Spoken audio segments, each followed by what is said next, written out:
യേശുക്രിസ്തുവിൽ എല്ലാവർക്കും വന്ദനം.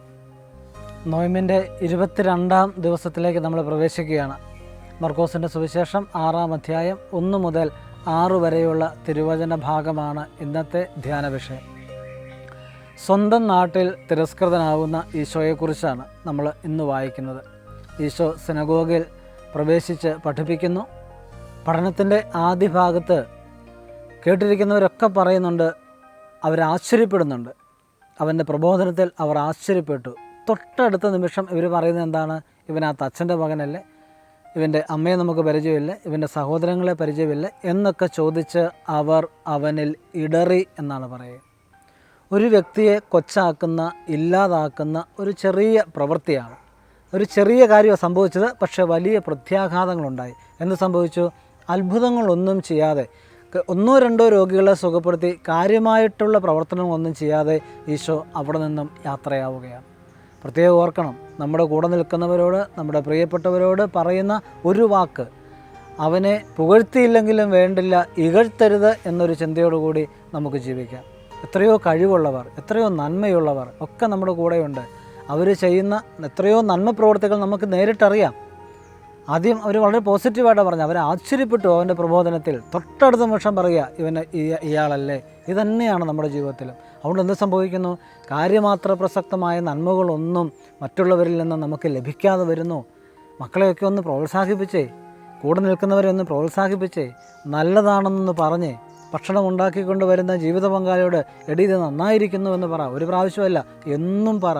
അപ്പോൾ നമ്മുടെ മനസ്സ് വിചാരിക്കും നമ്മൾ കൊച്ചായി പോവുമല്ലേ. അല്ല, നീയും വളരുന്നു, അവളും വളരുന്നു. ഈ തിരിച്ചറിവിലേക്കാണ് നമ്മൾ വളരേണ്ടത്. ഈശോയുടെ ജീവിതത്തിൽ എത്രയോ നല്ല അനുഭവങ്ങളും അത്ഭുതങ്ങളുമായിട്ട് കയറി വന്നതാണ് ആ ഒരു കാലഘട്ടത്തിൽ, ഈശോയുടെ സ്വന്തം നാട്ടിൽ. അപ്പോഴാണ് പറയുന്നത് അവനല്ലേ ഇവനല്ലേ എന്നൊക്കെ നമ്മൾ ചോദിക്കുന്നത്. നമ്മൾ തന്നെ ഓർത്ത് നോക്കിയാൽ നമ്മുടെ നാട്ടിൽ ചെറിയ നമ്മളങ്ങ് മാറ്റി നിർത്തിയിരിക്കുക. അവൻ വെറും തറ, ഇവൻ ഇവിടുത്തെ വീട്ടിലല്ലേ. അവൻ്റെ കഴിവ്, അവന് ദൈവം കൊടുത്തിരിക്കുന്ന അനുഗ്രഹങ്ങൾ എന്തുമാത്രം, അതൊന്ന് കണ്ടേ. അവൻ്റെ കുടുംബമഹിമയോ, അവൻ്റെ അപ്പൻ ആരാണെന്നോ അമ്മ ആരാണെന്നോ എന്നതിനപ്പുറം, അവൻ്റെ അപ്പൻ ആരാണെന്നോ അമ്മ ആരാണെന്നോ എന്നതിനപ്പുറം ആ വ്യക്തിത്വത്തെ ഒന്ന് കണ്ടേ, അവൻ്റെ വ്യക്തിത്വത്തിൻ്റെ നന്മയൊന്ന് കണ്ടേ, പ്രോത്സാഹിപ്പിച്ചേ. ഒരുമിച്ച് വളരാം, വിശുദ്ധിയിലേക്ക് യാത്ര ചെയ്യാം. ഫാബേസി കുടുംബത്തിൽപ്പെട്ട സെസ്ബാനിയ ഗ്രാൻഡി ഫ്ലോറപ്പർസ് എന്ന ശാസ്ത്രനാമത്തിൽ അറിയപ്പെടുന്ന അകത്തിച്ചീരയാണ് ഇന്ന് നമ്മൾ പരിചയപ്പെടാൻ പോകുന്നത്. കേരളത്തിൽ ഇപ്പോൾ ഇത് പല സ്ഥലങ്ങളിലും കണ്ടുവരുന്നു. ഓരോരുത്തരും നട്ടുപിടിപ്പിച്ച് വരുന്നുണ്ട്. നിർബന്ധമായും നിങ്ങളുടെ വീട്ടിൽ നട്ടുപിടിപ്പിക്കേണ്ട ഏറ്റവും പ്രധാനപ്പെട്ട ഔഷധ സസ്യങ്ങളിൽ ഒന്നാണ് അകത്തിച്ചീര. കാരണം അത്രമാത്രം ഗുണങ്ങളും ഔഷധ മൂല്യങ്ങളും ഉള്ള ഒന്നാണ് ഈ അകത്തിച്ചീര. അഗസ്ത്യമുനിക്ക് ഏറ്റവും ഇഷ്ടപ്പെട്ട സസ്യം എന്നുള്ള രീതിയിൽ അഗസ്ത്യച്ചീര എന്ന പേരും കൂടി ഇതിനുണ്ട്. അഗസ്തി ഇങ്ങനെ 3 പേരുകളിലാണ് ഇതറിയപ്പെടുന്നത്. 2 തരം അകത്തിച്ചീരകളുണ്ട്, വെള്ളയും ചുവപ്പും. വെള്ളപ്പൂവും ചുവന്ന പൂവും. വെള്ളപ്പൂവ് നിങ്ങൾ ശ്രദ്ധിച്ചാൽ അറിയാൻ പറ്റും, ഒരു പുലി നഖം പോലെയാണ് ഇതിൻ്റെ ഷേപ്പ്. ബുദ്ധമതക്കാരും ജൈനമതക്കാരും അവരുടെ ഒരു ദിവസം തുടങ്ങുന്നതിന് മുൻപ് ഈ അകത്തിച്ചീരയുടെ പൂവ്, വെള്ളപ്പൂവ്, പുലിനഖം പോലെ ഇരിക്കുന്ന ആ വെള്ളപ്പൂവ് കഴുത്തിൽ അണിയാറുണ്ട്. ബലത്തിന് വേണ്ടിയാണെന്നാണ് അവരുടെ ഒരു വിശ്വാസം. മറ്റ് രോഗങ്ങളൊന്നും ഉണ്ടാകാതിരിക്കാൻ വേണ്ടിയാണ് അവരത് ചെയ്യുന്നത്. നമുക്ക് ഈ പൂവും ഇതിൻ്റെ ഇലയുമൊക്കെ കറി വെച്ചാൽ നല്ല രുചികരമാണ്. അതോടൊപ്പം തന്നെ നമ്മുടെ ശരീരവുമായിട്ട് ബന്ധപ്പെട്ട ഒരുവിധപ്പെട്ട രോഗങ്ങളെല്ലാം മാറാനും ഇത് അത്യന്താപേക്ഷിതമാണ്. ഇതിൻ്റെ ഏറ്റവും പ്രധാനപ്പെട്ട ഒരു ഔഷധ മൂല്യം തൈറോയിഡിനുള്ള ഏറ്റവും നല്ല മരുന്നാണ്. ഏത് തരത്തിലുള്ള തൈറോയിഡ് ആണെങ്കിലും നിങ്ങൾ ഇത് തോരൻ വെച്ച് കഴിച്ചാൽ മതി. റെഗുലറായിട്ട് തോരൻ വെച്ച് കഴിച്ചാൽ 100% നിങ്ങളുടെ തൈറോയിഡിൻ്റെ പ്രശ്നങ്ങൾ പരിഹരിക്കപ്പെടും. ഇത് എല്ലായിടത്തും വളരുന്ന ഒരു ചെടിയാണ്. ഇതിൻ്റെ ഇലയിൽ ധാരാളം വിറ്റാമിനുകളുണ്ട്. മലശോധനയ്ക്കും ബുദ്ധിവർദ്ധനവിനും ഇത് നല്ല ഒരു ഔഷധമാണ്. വേറൊന്നും ചെയ്യേണ്ട, തോരൻ വെച്ച് കഴിച്ചാൽ മതി. ഗർഭാശയത്തിലെ നീരിനെ ഇത് മാറ്റിക്കളയും. ഇല അരച്ച് വെളിച്ചെണ്ണയിൽ ചൂടാക്കി ചർമ്മത്തിൽ പുരട്ടിക്കഴിഞ്ഞാൽ ചർമ്മത്തിന് നല്ല മാർദ്ദവമുണ്ടാകും. ചെറിയ ചെറിയ കറുത്ത പാടുകളുണ്ടെങ്കിൽ അത് മാറിപ്പോവുകയും ചെയ്യും. അകത്തിയുടെ പൂവിൻ്റെ ചാറ് കണ്ണിൻ്റെ ബലക്കുറവ് പരിഹരിക്കാൻ നല്ലതാണ്. പക്ഷേ ഇതൊക്കെ നിങ്ങൾ ചെയ്യുമ്പോൾ വളരെ കൃത്യമായിട്ടുള്ള ഒരു നിർദ്ദേശത്തോടു കൂടിയേ ചെയ്യാവൂ എന്നുള്ള കാര്യം പ്രത്യേകം ഓർമ്മിപ്പിക്കുന്നു. ഇതിൻ്റെ വിത്ത് പാലിൽ ചേർത്തരച്ച് പുരട്ടിയാൽ നമ്മുടെ ശരീരത്തിലുണ്ടായി വരുന്ന പരു പൂർണ്ണമായിട്ടും മാറാൻ ഇടയാകും.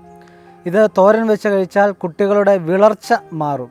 സാധാരണ നമ്മുടെ ജീവിതത്തിൽ വരുന്ന അസുഖങ്ങളാണ് പനി, തലവേദന, ചുമയ്ക്ക് പ്രത്യേകിച്ചൊരു മരുന്ന് നമുക്ക് പലപ്പോഴും കണ്ടുപിടിക്കാൻ പറ്റുന്നില്ല. സിറപ്പുകളൊക്കെ കഴിക്കാറുണ്ട്. പനിയും തലവേദനയും ചുമയും ഒക്കെ ഉള്ളവർ ഈ അകത്തിച്ചീര തോരൻ വെച്ച് കഴിച്ചാൽ മതി. 3 ദിവസം കഴിച്ചാൽ നിങ്ങളുടെ ചുമ മാറും, പനിക്ക് ശമനം വരും, തലവേദന മാറും. അത്രയും ഔഷധ ഗുണങ്ങളുള്ള അകത്തിച്ചീര നിർബന്ധമായിട്ട് നിങ്ങൾ വെച്ച് പിടിപ്പിക്കണം. ഇതൊരു മരം പോലെ വളർന്നു വരുന്നതാണ്, ചെറിയ തൈയായിട്ട് നിൽക്കുന്നതല്ല, മരം പോലെ വളർന്നു വരും.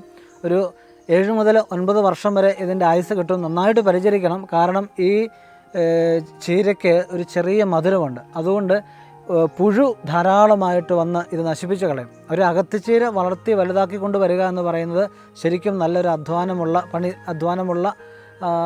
പണി തന്നെയാണ്. അപ്പോൾ അതുകൊണ്ട് കൃത്യമായിട്ട് ശ്രദ്ധിച്ചോളണം. കാരണം ഇതിലെ മുഴുവൻ പുഴു കയറിയിരിക്കും. നമുക്കറിയില്ല, ഈ പുഴു ഇരിക്കും, നമുക്ക് കാണാൻ പോലും പറ്റില്ല. അതുപോലെ ഇതിനോട് താതാത്മ്യമുള്ള കളറുള്ളൊരു പുഴു വന്നിരുന്നത് മുഴുവൻ ഊറ്റി കുടിക്കും, ഇതിൻ്റെ നീര് ഊറ്റി കുടിക്കും.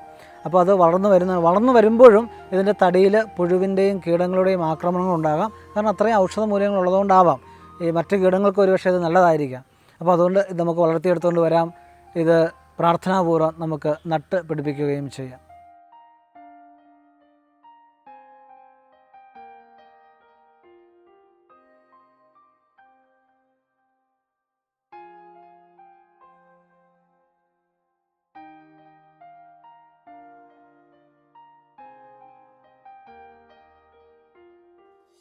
ഇന്നത്തെ ഭക്ഷണത്തെക്കുറിച്ച് നമ്മളൊന്ന് ശ്രദ്ധിക്കുന്നു. രാവിലെ ഏത്തയ്ക്ക പുഴുങ്ങിയതും നെല്ലിക്ക ജ്യൂസും, ഉച്ചയ്ക്ക് ചപ്പാത്തിയും വെജിറ്റബിൾ കറിയും, വൈകുന്നേരം വെജിറ്റബിൾ സൂപ്പ്.